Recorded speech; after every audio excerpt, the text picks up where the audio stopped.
তোমার নাম কি? অভিরাম সাও বাবু। তোমার বাড়ি কোথায়? উলুইপুর গাঁয়ে বাবু, উড়িষ্যা। বাড়িতে আছে কে? আমার দাদা আছে, বৌদি আছে, দুই ভাইপো আছে। তোমার বাড়ি যেতে হয় না? কালে ভদ্রে বাবু, আমি তো সংসার করিনি। ধান জমি আছে কিছু, দাদাই দেখে। তুমি বাড়ি গেলে বদলি দিয়ে যাবে তো? নিশ্চয়ই, তবে সে দরকার আমার হবে না বাবু। হলে বদলি দিয়ে যাব নিশ্চয়ই। বদলির কথা কেন উঠলো সেটা বলছি তোমায়। আমার সন্ধেবেলা একা থাকতে ভয় হয়। আমার ভূতের ভয় আছে। আমি রান্নার লোক যাকে পেয়েছি সে ঠিকই সন্ধেবেলা রেঁধে দিয়ে চলে যাবে। তখন আমার কাছে আর একজন লোক থাকা চাই। সে নিয়ে আপনি চিন্তা করবেন না বাবু, ও হয়ে যাবে। আমার নিজের মনে কোনো ভূতের ভয় নেই। ঠিক আছে অভিরাম। লোকটিকে বেশ ভালোই লাগলো শঙ্করবাবুর। 40-এর কাছাকাছি বয়স, বেশ হাসি খুশি, চালাক চতুর চেহারা। স্টেট ব্যাংকের কর্মচারী শঙ্করবাবু এই 7 দিন হলো বদলি হয়ে পশ্চিমবঙ্গ আর উড়িষ্যার বর্ডারে এই ছোট্ট শহর কাঞ্চনতলায় এসেছেন।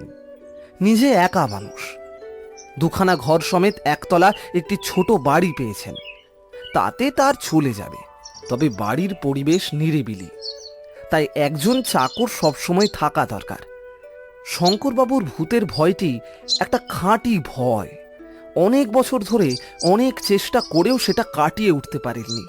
অভিরামকে শঙ্করবাবুর দিনে দিনে বেশি ভালো লাগতে লাগলো। এমনি কাজ তো ভালো করেই, খাটতেও পারে। আর সন্ধেবেলা সে সত্যি করে শঙ্করবাবুকে সঙ্গ দেয়। আরেকটা জিনিস শঙ্করবাবুকে অবাক করে, সেটা হলো অভিরামের গল্পের স্টক। সে বলে যে সব গল্প সে ছোটবেলায় তার দিদিমার মুখে শুনেছে, উড়িষ্যার অফুরন্ত রূপকথা আর উপকথা। অভিরাম ভূতের গল্প বলার প্রস্তাবও শঙ্করবাবুকে দিয়েছে, কিন্তু শঙ্করবাবু তাতে আমল দেননি।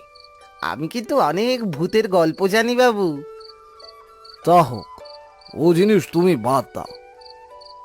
তা বেশ বাবু, তাই হোক। তবে যদি কোনোদিন মনে হয় ভূতের ভয় কাটিয়ে উঠতে পেরেছেন, তো আমায় বলবেন। তখন আমি আপনাকে ভূতের গল্প শোনাবো। দেখবেন কেমন মজার গল্প। তুমি নিজে ভূত মানো অভিরাম? আমার আর না মানার কি আছে বাবু? ভূত থাকলে আছে, না থাকলে নেই, ব্যাস ফুরিয়ে গেল। তবে হ্যাঁ, ভূত মানিয়ে যে খারাপ লোক হবে এটা আমি মানি না। ভালো ভূত হলে ক্ষতি কি? কথা আর বেশি এগোলো না। এই ঘটনার 3 মাস পরে এক বর্ষাকালের সকালে অভিরাম শঙ্করবাবুর কাছে এসে বলল, বাবু, দাদার কাছ থেকে চিঠি পেয়েছি। বেশি বর্ষা হবার ফলে আমাদের ফসলের খুব ক্ষতি হয়েছে। দাদা একা সামলাতে পারছে না। আমাকে 3-4 দিনের জন্য যেতে দিতে পারবেন বাবু? শঙ্করবাবু এই অবস্থায় না করতে পারলেন না। কিন্তু তুমি যে যাবে, লোক দিয়ে যাবে তো? নিশ্চয়ই, খুব ভালো লোক দেব। তবে সে বোধহয় আমার মতো কথা বলতে পারবে না। তা হোক, সন্ধেবেলাটা আমাকে একটু সঙ্গ দিতে পারলেই হলো। তা খুব পারবে। আপনি যতক্ষণ না শুতে যাবেন ততক্ষণ ও আপনার কাছেই থাকবে। অভিরাম চলে গেল। 3 দিন পরে শঙ্করবাবু এক পোস্টকার্ড পেলেন তার ভৃত্যের কাছ থেকে।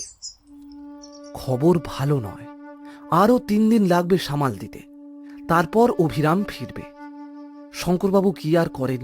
এদিকে বদলি চাকরটিকে তার বিশেষ পছন্দ নয়। মুখটা যেন বড় বেশি গোমড়া, যদিও কাজ করে ভালোই। পরদিন সকালে রেডিওতে খবর শুনে শঙ্করবাবু স্তম্ভিত। তার চাকরের গাঁ এবং তার চারপাশে বেশ অনেকখানি এলাকা জুড়ে প্রচণ্ড ঝড় বৃষ্টির ফলে হাজার হাজার লোক মারা গেছে এবং আরো অনেক বেশি লোক গৃহহীন। শঙ্করবাবু মাথায় হাত দিয়ে বসে পড়লেন। এই অবস্থায় কি করা উচিত তা তিনি স্থির করতে পারলেন না। চিঠি লিখে লাভ নেই, অভিরামও যে লিখবে এমন কোনো ভরসা নেই। অভিরামের বদলি নিতাইও এ ব্যাপারে কিছু সাহায্য করতে পারল না। রাত 10টা পর্যন্ত বাবুকে সঙ্গ দিয়ে নিতাই উঠে পড়ল। শঙ্করবাবু একা তার শোয়ার ঘরে প্রবেশ করলেন। বিছানায় শুয়ে বুঝলেন যে তার ঘুম আসার সম্ভাবনা কম। অভিরামের অভাব তিনি তীব্রভাবে অনুভব করছেন। ক্রমে রাত নিঝুম হয়ে এলো। একটানা ঝিঁঝি ডেকে চলেছে। এবার তার সঙ্গে শিয়ালের ডাক যোগ হলো। ক্যা হুয়া, ক্যা হুয়া, ক্যা হুয়া? হুয়া আবার ক্যা? শঙ্করবাবুর মাথার উপর আকাশ ভেঙে পড়েছে। ভূতের ভয়ে এর মধ্যেই তার শিরদাঁড়া দিয়ে ঢেউ খেলে যাচ্ছে। ওটা কি পায়ের শব্দ না? শঙ্করবাবু বুঝলেন তার গলা শুকিয়ে কাঠ হয়ে গেছে। বাবু, সে কি? এই যে অভিরামের গলা। অভিরাম নাকি? হ্যাঁ বাবু, আমি এসেছি, ফিরে এসেছি। আমার ধরে প্রাণ এলো অভিরাম। দাঁড়া, দরজা খুলি। না বাবু, খুলবেননি। মানে? খুলে কিছু দেখতে পাবেননি। সে কি? আমি অভিরাম বাবু, কিন্তু আসল অভিরাম নই। আমি অভিরামের ভূত। আমায় বন্যায় টেনে নিয়ে গেছে। আমি আর বেঁচে নেই। কোনো উত্তর নেই শঙ্করবাবুর দিক থেকে। কি বাবু, শুনলেন আমার কথা? তবু কোনো উত্তর নেই। বাবু, আবার ডাক এলো বাইরের অন্ধকার থেকে। এবার কথা এলো বাড়ির ভিতর থেকে। তোকে কিভাবে দেখতে পাবো? শুধু একটা ব্যাপার হলে পাবেন। কি? আপনিও যদি ভূত হন। তা সে আর তোকে বলছি কি? আমি ভূত হয়েছে শুনেই তো আমার আত্মারাম খাঁচা ছাড়া হয়ে গেছে। আমার দেহ ওই পড়ে আছে খাটের ওপর, দৃষ্টি ঘরের ছাতের ওপর। দেহে প্রাণ নেই। তবে চলে আসুন বাবু। এই এলুম বলে আমাকে গল্প শোনাতে পারবি? ভূতের গল্প? কারণ এখন আর ভয় নেই। বাকি মরণটা গল্প শুনে কাটিয়ে দেব। কি বলিস? যা বলেছেন বাবু, যা বলেছেন।